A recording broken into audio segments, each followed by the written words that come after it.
شده با افزایش دقت در نقطه‌زنی و যুদ্ধ শুরুর পর থেকেই যুক্তরাষ্ট্র ও ইসরায়েলের বর্বরতায় ইরান হারিয়েছে অসংখ্য নেতা। তবুও এই যুদ্ধের ভেতরেই তারা পরিবর্তন করেছে একের পর এক শীর্ষ নেতৃত্ব। সেই ধারাবাহিকতায় এবার উঠে এসেছে নতুন নিরাপত্তা প্রধান হিসেবে দায়িত্ব পাওয়া মোহাম্মদ জাকের জোলকাদরের নাম। সংবাদ মাধ্যম আল জাজিরা ও সিএনএনের প্রতিবেদনে প্রকাশ পেয়েছে এই তথ্য।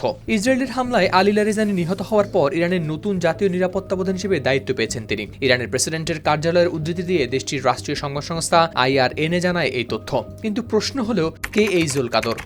দীর্ঘ 4 দশকেরও বেশি সময় ধরে তিনি ইরানের সামরিক ও প্রশাসনিক কাঠামোর ভেতরে গুরুত্বপূর্ণ ভূমিকা পালন করে আসছেন। ইরান ইরাক যুদ্ধে ইসলামিক রেভলিউশনারি গার্ড কোর IRGCর একটি ডিভিশন পরিচালনা করার পর ঘটে তার উত্থান। সেই সময় ইরাকের কুর্দি সহ সীমান্তবর্তী অঞ্চলের সশস্ত্র গোষ্ঠীগুলোর সঙ্গে সমন্বয় করার দায়িত্বও ছিল তার কাঁধে। পরবর্তীতে ধীরে ধীরে তিনি উঠে আসেন আরও গুরুত্বপূর্ণ পদে। একসময় IRGCর সেকেন্ড ইন কমান্ড হিসেবেও দায়িত্ব পালন করেন। এরপর শুধু সামরিক নয়, বেসামরিক ও বিচারিক কাঠামোতেও বিস্তৃত হয় তার প্রভাব।